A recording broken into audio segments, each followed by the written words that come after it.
Ya, assalamualaikum warahmatullahi wabarakatuh. Perkenalkan, nama saya Firman Syah Zain dengan nomor NPM 452 421 5002. Jadi di sini saya ingin menjelaskan dengan mata kuliah algoritma dan pemrograman materi tentang selection if else atau if.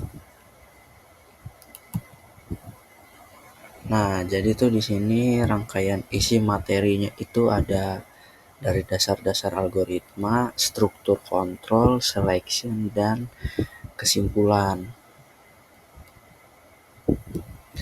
Nah, jadi itu yang pertama kita bahas dulu nih, apa sih itu dasar-dasar dari algoritma itu?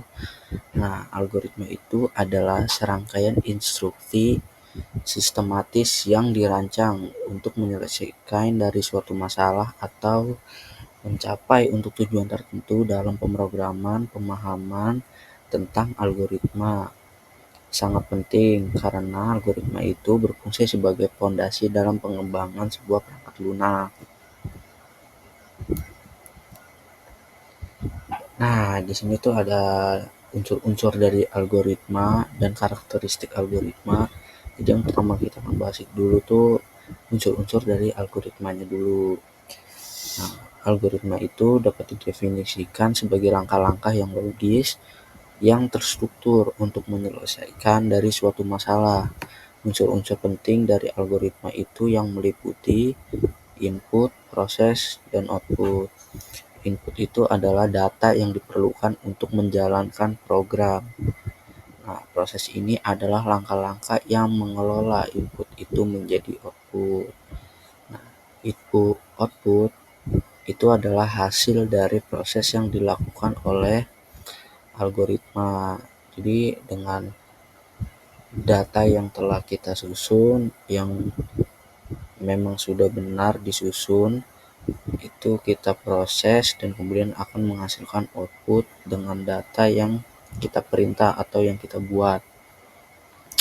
Nah, jadi yang kedua itu ada karakteristik dari algoritma. Algoritma yang efektif harus memenuhi beberapa karakteristik, di antara lainnya adalah korektabilitas, yaitu menghasilkan output yang benar sesuai dengan input, ini yang sudah dijelaskan tadi. Efisiensi itu yaitu melakukan tugas dengan cepat dan menggunakan sumber daya yang minimal. Dan yang ketiga ini ada keterbacaan yang mudah dipahami oleh orang lain. Nah, di sini tuh ada dari struktur kontrolnya. Jadi struktur kontrol algoritma itu terdiri dari sequence, yaitu urutan, atau bisa dijelaskan sedikit itu instruksi dijalankan secara berurutan. Yang kemudian adalah selection yang agak dijelaskan sedikit memilih jalur tindakan berdasarkan dari kondisinya. Yang ketiga ada repetition, pengulangan, yaitu untuk mengulangi dari langkah-langkahnya tertentu. Nah, kemudian di sini adalah selection atau sama dengan pemilihan. Nah, di sini tuh jadi ada pengertian dari seleksi if dan if else. Seleksi if adalah sebuah pernyataan dalam logika pemrograman yang digunakan untuk mengevaluasi dari suatu kondisi. Jika kondisinya tersebut benar, maka dia akan bernilai true. Maka tindakan tertentu akan dijalankan jika kondisi tersebut akan salah. Jika salah, maka tidak ada tindakan yang dilakukan dan program akan melanjutkan ke instruksi berikutnya. Ciri-ciri dari if itu hanya digunakan untuk satu kondisi, tidak memiliki alternatif jika kondisinya itu tidak terpenuhi. Digunakan saat hanya diperlukan untuk memeriksa apakah suatu kondisinya ini benar. Jika salah, maka dia tidak memiliki tindakan dan langsung end. Nah, di sini juga ada seleksi if else. /if else adalah pernyataan logika yang digunakan untuk mengevaluasi dari suatu kondisi tetapi juga memberikan alternatif tindakan jika kondisinya ini salah. Nah, ciri-ciri dari if else ini itu digunakan untuk dua kemungkinan. Jika kondisi kemungkinan benar akan bernilai true, jika salah dia akan bernilai false. Untuk ciri-ciri yang kedua, yaitu dia memastikan bahwa program memiliki hasil pada kedua kemungkinan. Nah, di sini ada sedikit contoh yaitu tentang struktur if.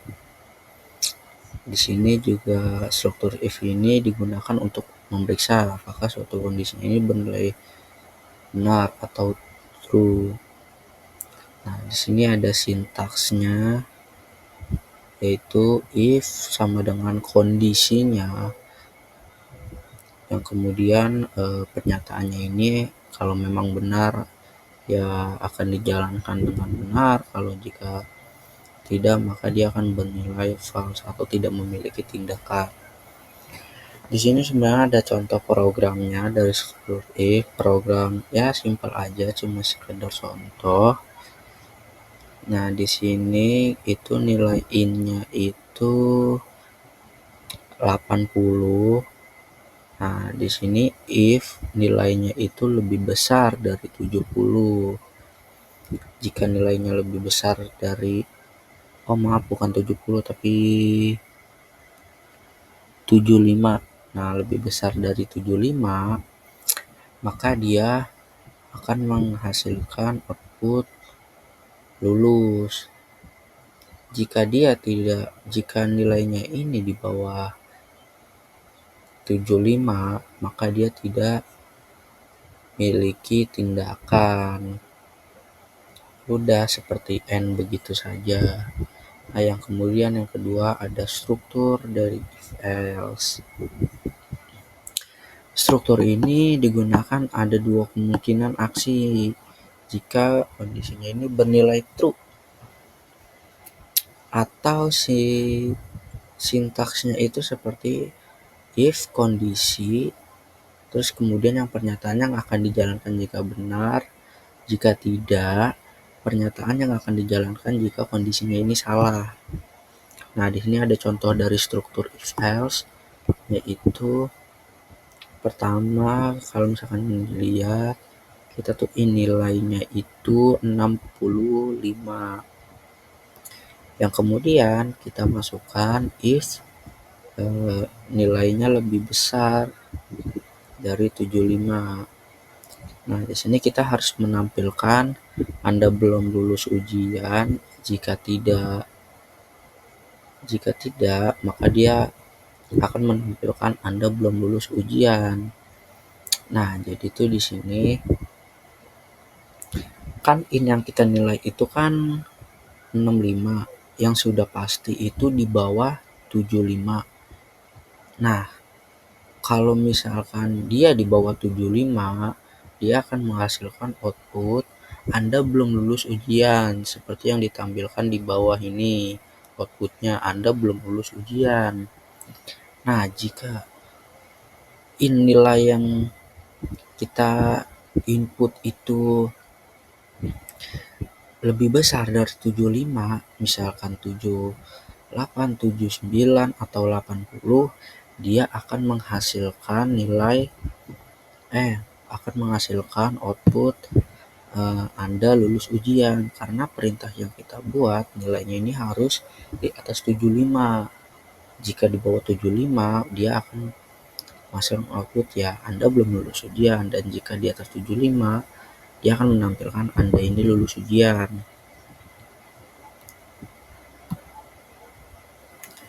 Nah, ada selection if, yaitu ada contoh bahasa alami dari algoritmanya, yaitu memasukkan atau menginput isi atau nilai dari variabel bilangan. Jika variabel nilainya ini 80, maka kerjakanlah pada baris ketiga sampai dengan 4. Nah, baris ketiga ini periksa apakah nilainya besar atau sama dengan 75. Jika benar dia lebih besar, maka dia akan menampilkan lulus, kemudian selesai. Di sini juga ada pseudocode. Kamus atau deklarasi variabel bilangan kita di sini pertama yang dituliskan itu adalah bilangannya itu kita menggunakan bilangan integer.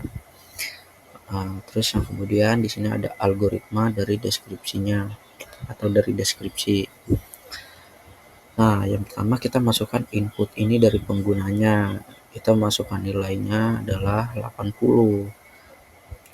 Jika nilainya lebih besar dari 75, maka dia akan menampilkan lulus yang kemudian diakhiri dengan and if. Nah, di sini juga ada selection dari if else. Contoh dari bahasa alami algoritmanya, yang pertama itu ada memasukkan atau menginput dari isi nilai variabel bilangan. Jika variabel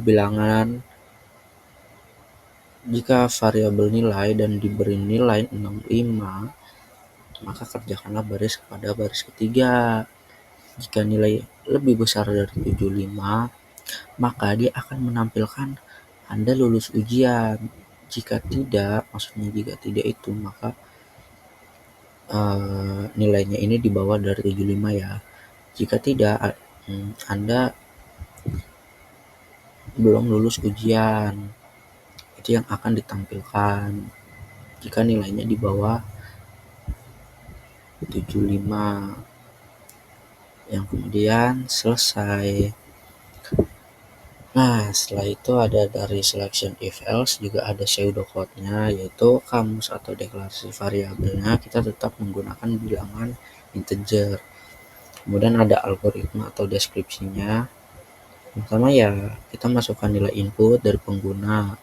Ini nilai 65, terus input nilai if-nya itu lebih besar dari 75. Nah, jika nilainya lebih besar dari 75 akan menampilkan atau akan mengeprint atau menghasilkan sebuah output Anda lulus ujian. Jika nilainya di bawah 75 akan menampilkan atau mengeprint atau menghasilkan output Anda belum lulus ujian. Kemudian setelah itu selesai and if. Nah, di sini tuh ada flowchart if dan if else ya. Nah, if itu bilangan. Jadi oval itu untuk start dan end atau mulai dan akhir, finish gitu. Nah, jajal genjang yang di sini tuh untuk output dan input. Belah ketupat di sini itu untuk proses. Jadi kalau kita bahas nih dari flowchartnya if dulu nih. Nah, di sini tuh akan ada mulai. Terus kemudian ada nilai yang kita input itu kan 80. Nah, kemudian ini prosesnya itu if lebih besar dari 75. Nah, di sini karena memang tadi program dari yang sebelum-sebelumnya itu 85 itu lebih besar dari 75, maka di sini dia akan menampilkan yes atau menghasilkan output lulus, kemudian selesai. Nah, kemudian flowchart dari if else. Nah, if else ini sama kita dengan dengan kita buat oval yang kemudian kita tulis mulai. Di sini input nilainya ini ada 65 yang kemudian jika nilainya lebih besar dari 75, jika nilainya lebih besar dari 75 maka dia akan akan menghasilkan output Anda lulus ujian. Jika tidak, dia akan menghasilkan menghasilkan output Anda belum lulus ujian, kemudian N. Nah, ini terakhir untuk kesimpulannya adalah Struktur kontrol if dan if else adalah elemen fundamental dalam sebuah pemrograman yang memungkinkan programan untuk membuat keputusan berdasarkan dari kondisinya tertentu. Secara konseptual, keduanya ini memungkinkan eksekusi kode yang berbeda bergantung pada apakah dari suatu kondisi ini terpenuhi atau tidak. Ya, jadi sekian aja dari saya. Kurang lebihnya mohon maaf. Wassalamualaikum warahmatullahi wabarakatuh.